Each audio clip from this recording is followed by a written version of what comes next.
Do you want to know how you can pair an Apple Watch with an iPhone? In this video, we will show you how you can set up Apple Watch with iPhone 11 Pro Max.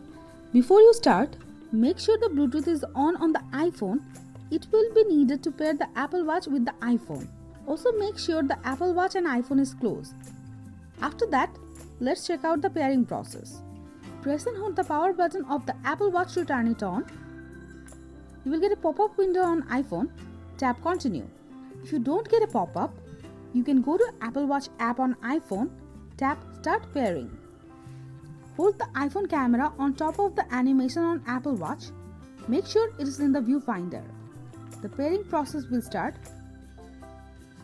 Tap Set up Apple Watch on the iPhone. Select which wrist you would be wearing your Apple Watch. Agree to their terms and conditions.